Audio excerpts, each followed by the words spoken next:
Hello student, how are you? I hope आप सभी ठीक होंगे। तो आज से हम एक्सरसाइज 1D के क्वेश्चन नंबर 4 से आपको बताएंगे। Selina concise maths class 9 SSC board की बात हो रही है। ओके, देखिए क्या कह रहा है। कह रहा है if x is equal to √3 minus में √2 find the value of x plus में 1/x। बहुत आसान क्वेश्चन है, देख लो सोल्यूशन। देखिए x प्लस में 1/x की वैल्यू हमको पता करनी है। x की वैल्यू तो हमें ऑलरेडी गिवन है। अगर हम 1/x की वैल्यू निकाल लें और x प्लस 1/x कर दे तो हमारा आंसर आ जाएगा। क्लियर है? देखो 1/x कैसे निकलेगा, 1 लिखा अपॉन में x लिखा, 1 लिखा अपॉन में x की वैल्यू लिख देंगे, क्या है √3 माइनस में √2। अब देखिए डिनोमिनेटर में अंडर रूट वाली गिनती यानी कि अनस्टेबल, यानी कि इसको स्टेबल करने के लिए हमको क्या करना पड़ेगा, इसके रैशनलाइजिंग फैक्टर से मल्टीप्लाई करना पड़ेगा। √3 माइनस में √2 है, इसका रैशनलाइजिंग फैक्टर क्या हो जाएगा, √3 प्लस में √2 से ऊपर भी मल्टीप्लाई करेंगे और नीचे भी मल्टीप्लाई करेंगे।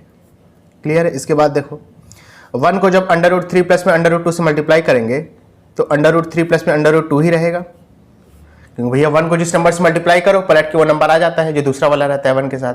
मिसाल के तौर पे 1 को 5 से करेंगे तो 5 आ जाएगा, 1 को अगर 7 से करेंगे तो 7 आ जाएगा आंसर में। ओके, मल्टीप्लाई की बात कर रहा हूँ। a minus B A plus B, फिर वही चीज़ √3 का स्क्वायर हो जाएगा माइनस में √2 का स्क्वायर हो जाएगा। ओके, ये जाएगा आपका √3 प्लस में √2 अपॉन में स्क्वायर से अंडर रूट कैंसिल आउट हुआ, स्क्वायर से अंडर रूट कैंसिल आउट हुआ। 3 में से 2 माइनस करेंगे 1 बचेगा। 1 चाहे लिखिए चाहे आमतौर पे ना लिखिए, दोनों बात सेम है। ओके, लेकिन वही है आमतौर पे हम नहीं लिखते हैं। ठीक है, चाहो तो लिख दो चाहो तो ना लिखो, ये आपके ऊपर है, लेकिन हम आमतौर पे नहीं लिखते हैं। 1/x की वैल्यू पता चल गई। हमको वैल्यू किसकी पता करनी थी at the end, x plus में 1/x। x की वैल्यू आपको गिवन है, क्या है √3 माइनस में √2। 1/x की क्या वैल्यू आई है √3 प्लस में √2 माइनस √2 से प्लस √2 कैंसिल आउट हो गया। √3 को अगर √3 में प्लस करेंगे तो आपका आंसर आएगा 2√3, क्योंकि 2 बार आ गया ना √3। ऐसे ही अगर √3 प्लस √3 प्लस √3 होता तो 3√3 आंसर आ जाता। क्लियर है? अच्छे से कोई दिक्कत वाली बात तो नहीं है। चलिए इसके बाद अपना नेक्स्ट क्वेश्चन करेंगे, समझना बेटा थोड़ा सा। देखो x स्क्वायर प्लस में 1/x स्क्वायर की यहाँ पे वैल्यू आपसे पूछ रहा है। बहुत आसान क्वेश्चन है, देखो कैसे करेंगे सोल्यूशन। x प्लस में 1/x का जब आप होल स्क्वायर करेंगे ना तो आपको आंसर मिलेगा x स्क्वायर प्लस में 1/x स्क्वायर प्लस में 2 इंटू में x इंटू में 1/x। समझ में आया ना? a प्लस बी का होल स्क्वायर की यहाँ पे हमने आइडेंटिटी को अप्लाई कर दिया। a की जगह पर x है, b की जगह पर 1/x है, तो x का स्क्वायर किया प्लस में 1/x का स्क्वायर किया तो 1 का स्क्वायर तो 1 ही रहेगा, अपॉन में x स्क्वायर का स्क्वायर क्या रहेगा, x स्क्वायर रहेगा। 1 का स्क्वायर 1 रहेगा, x का स्क्वायर करेंगे तो ये लिखेंगे आप x स्क्वायर प्लस में 2 इंटू में a इंटू में b। एट द एंड क्या होगा, x से x कैंसिल आउट हो जाएगा। क्लियर है? अब देखो x प्लस 1/x की वैल्यू आपको पता है, अभी आप प्रीवियस यानी इसी क्वेश्चन के प्रीवियस पार्ट में पता करके आए हो। क्या आया था, 2√3 आया था। इसका स्क्वायर कर देंगे हो जाएगा x स्क्वायर प्लस में 1/x स्क्वायर। क्लियर है? प्लस में 2। ओके, अब देखो 2 का स्क्वायर किया तो 4 आएगा, लिख लो। √3 का स्क्वायर करेंगे तो 3 आएगा, प्लस में x स्क्वायर प्लस में 1/x स्क्वायर प्लस में 2। ठीक है, अब देखो समझना बेटा, 4 3 से क्या होगा 12 होगा ना, तो आपने 12 लिखा। प्लस 2 को जब इस साइड शिफ्ट करेंगे लेफ्ट हैंड साइड तो -2 हो जाएगा, is equal to x square plus में 1/x स्क्वायर।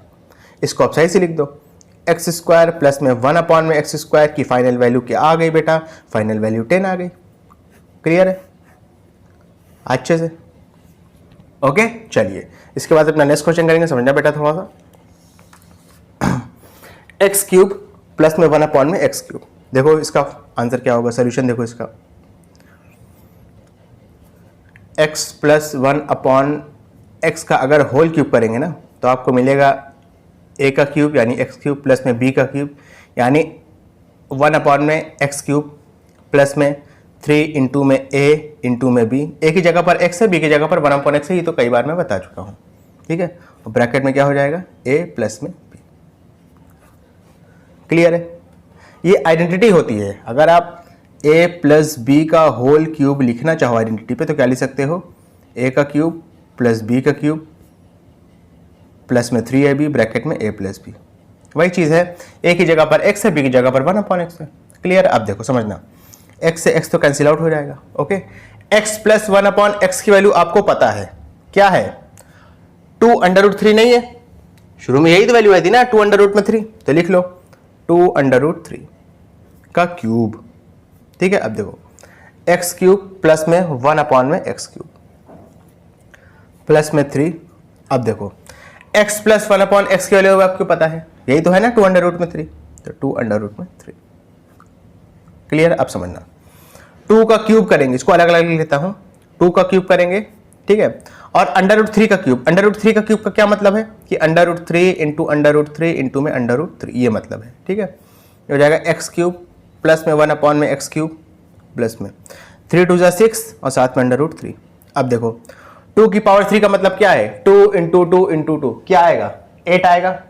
समझना, ठीक है। √3 को √3 से मल्टीप्लाई करेंगे, क्या आ जाएगा, 3 आ जाएगा, यानी इसका 8 हो गया।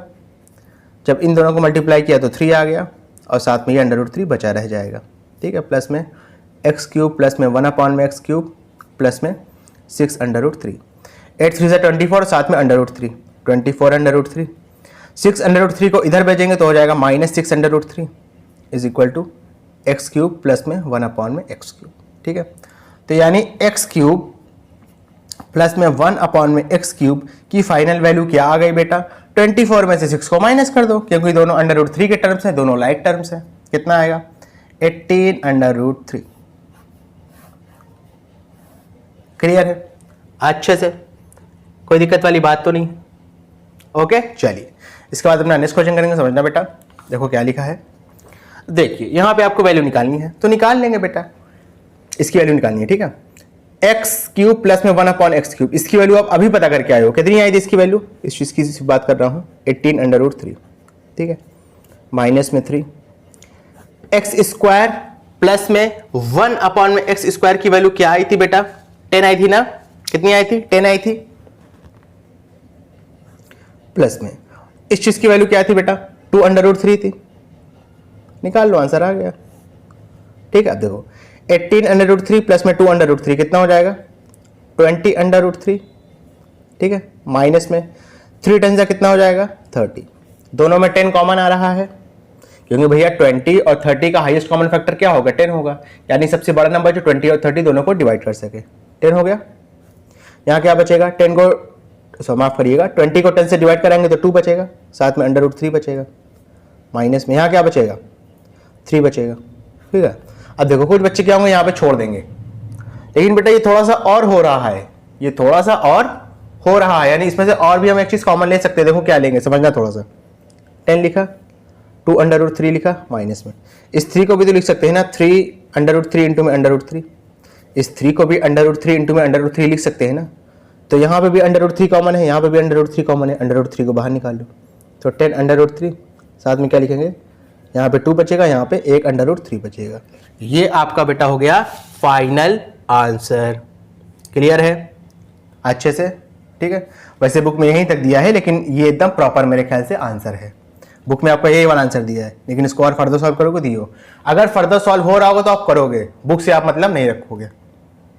क्लियर है अच्छे से? चलिए इसके बाद अपना नेक्स्ट क्वेश्चन करेंगे। समझना बेटा थोड़ा सा, देखो क्या लिखा है, कह रहा है negative of a irrational number is irrational. Irrational number का नेगेटिव भी क्या इर्रेशनल नंबर होगा? बिल्कुल होगा बेटा।